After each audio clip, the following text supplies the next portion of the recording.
யோ guys வணக்கம் and welcome back to Lakshan rock YouTube channel. So இன்றைக்கி பார்த்தீங்கன்னா நம்ம எங்கே போகிறோம்னு பார்த்தீங்கன்னா கூலி, அதாவது நம்ம தலைவர் நடித்து நம்ம லோகேஷ் கனகராஜ் இயக்கியிருக்க கூலி படத்துக்கு தான் பார்த்தீங்கன்னா ஃபஸ்ட் டே ஷோ போகிறோம். அதாவது பார்த்தீங்கன்னா இங்கே நம்ம ஊரில் பார்த்தீங்கன்னா 10 மணி தான் ஃபஸ்ட் டே ஷோ போடுறாங்க, 10 மணி தான்.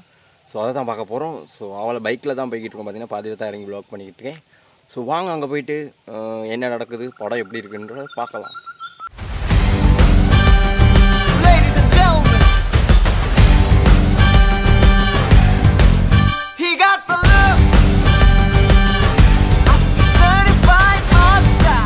ஸோ கைஸ், ஒரு வழியாக பார்த்தீங்கன்னா படத்தை பார்த்துட்டு வீட்டுக்கு வந்துட்டோம். ஏன்னு பார்த்தீங்கன்னா சில நேரங்களில் வீடியோ எடுக்க முடியாமல் போயிடுச்சு. அதனால தான் பார்த்தீங்கன்னா வீட்டுக்கு வந்து இப்போ வீடியோ எடுத்துக்கிட்டு இருக்கேன்.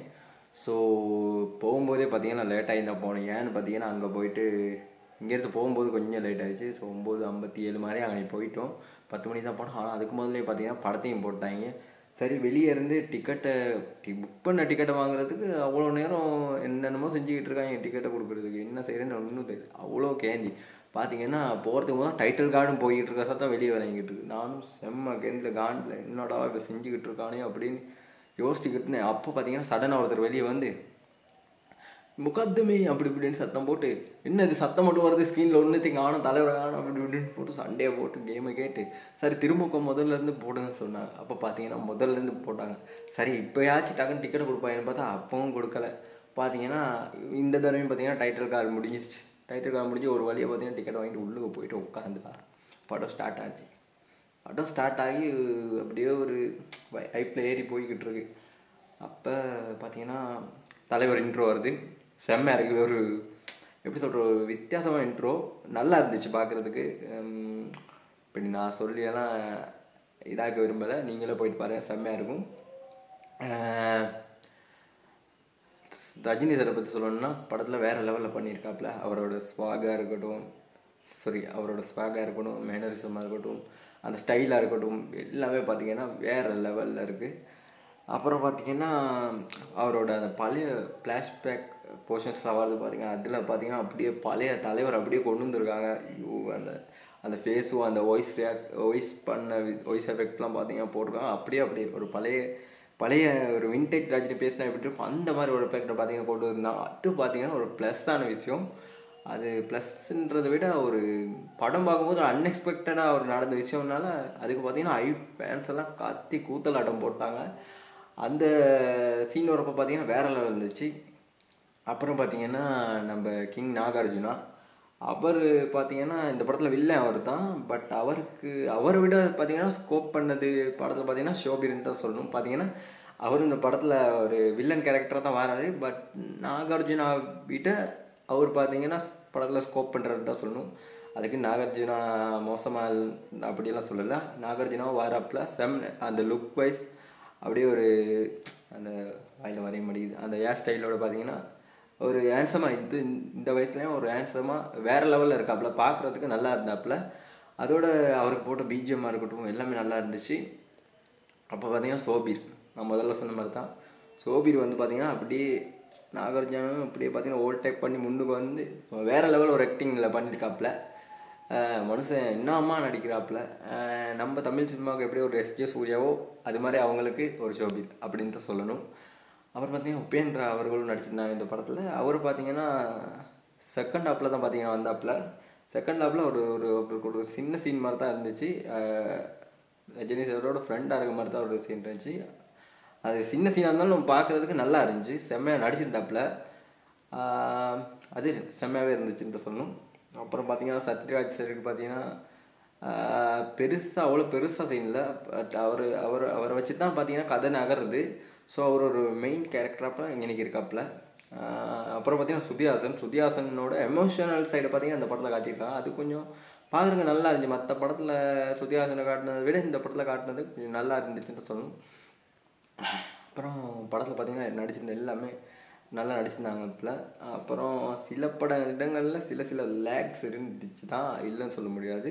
பட் அதெல்லாம் தவிர்க்கிற மாதிரி ஒன்று இருக்குன்னா அனிருத்தோட இசை.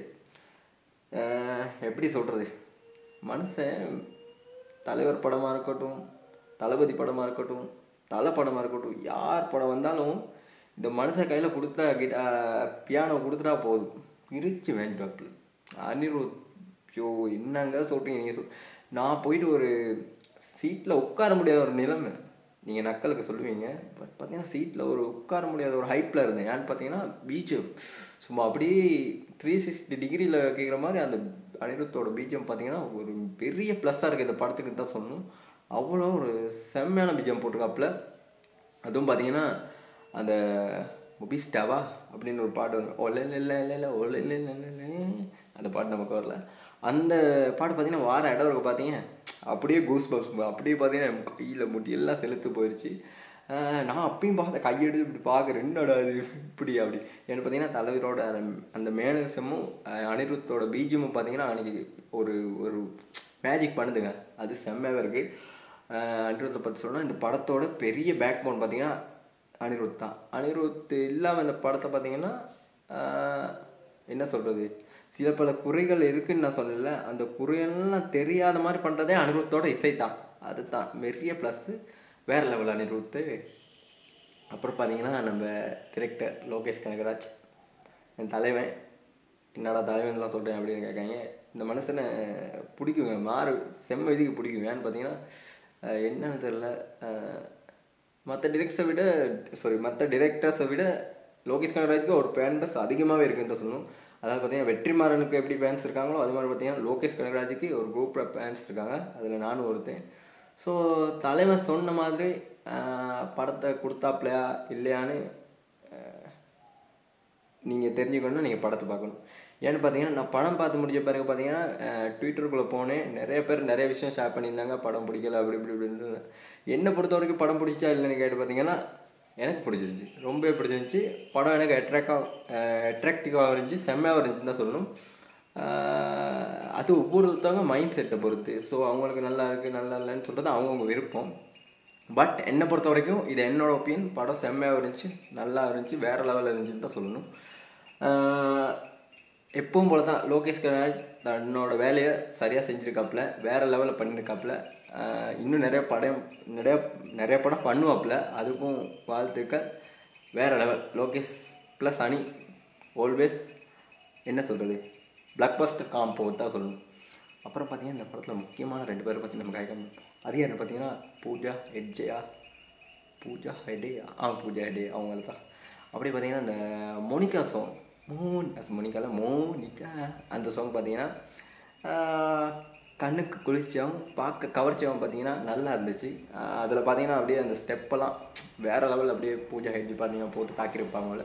அவங்களோட பார்த்தீங்கன்னா ஷோபீர், அந்த மனுஷன் இந்த பாடலில் இறங்கி ஆடி இருக்காப்புல பார்த்தீங்கன்னா அது நல்லா இருக்குது. அந்த விசுவல்ஸோட தியேட்டர்ஸில் அந்த வீடியோ பார்க்கும்போது செம்மையாக இருக்குது, அது செம்மையாக இருந்துச்சு தான் சொல்லணும். அப்புறம் பார்த்தீங்கன்னா அமீர் கானை கடைசியில் கொண்டு இறக்குறாங்க.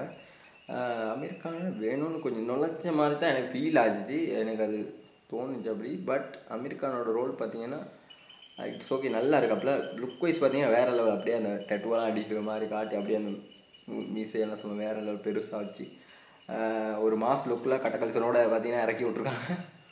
நல்லா இருந்துச்சு அதுவும் பார்க்குறதுக்கு. வேறு ஓவராலாக பார்த்தீங்கன்னா படம் எனக்கு ரொம்ப பிடிச்சிருந்துச்சி. மற்றவங்க சொல்கிறாங்க, அவங்க சொல்கிறாங்க, இவங்க சொல்கிறாங்க, நீங்கள் எதையும் நம்பாதீங்க. நீங்கள் போயிட்டு படத்தை பாருங்கள், உங்களுக்கு பிடிச்சிருக்கா சொல்லுங்கள், பிடிக்கலையா விட்டுருங்க, அவ்வளோதான். அதுக்குன்னு எல்லா படத்தை பற்றி நெகட்டிவாக எழுதணும்னு அவசியம் இல்லை, நெகட்டிவாக சொல்லணும்னு அவசியம் இல்லை. நானே ஒரு தளபதி ஃபேன் தான், ஆனால் எனக்கு இந்த படம் ரொம்ப பிடிச்சிருந்துச்சி. ஸோ அவ்வளோத்தானா, வேறு எதுவும் விட்டுட்டானு தெரில. ஸோ ஓவராலாக பார்த்தீங்கன்னா செம்ம படம், நல்ல படம். கண்டிப்பாக தியேட்டரில் பாருங்கள், தியேட்டர் வைப்ஸ் எடுங்க, அதுதான் நல்லாயிருக்கும். ஸோ வேறு என்ன, ஸோ இந்த வீடியோ அவ்வளோதான் கைஸ். இன்னொரு வீடியோ உங்கள் எல்லாத்தையும் சந்திக்கிறேன். அதுவரை உங்களிடம் இந்த விடைபெறும் நான் உங்கள் லக்ஷா. தேங்க்யூ. மறக்காமல் சர்ப்ரைஸ் பண்ணுங்கள். தேங்க்யூ.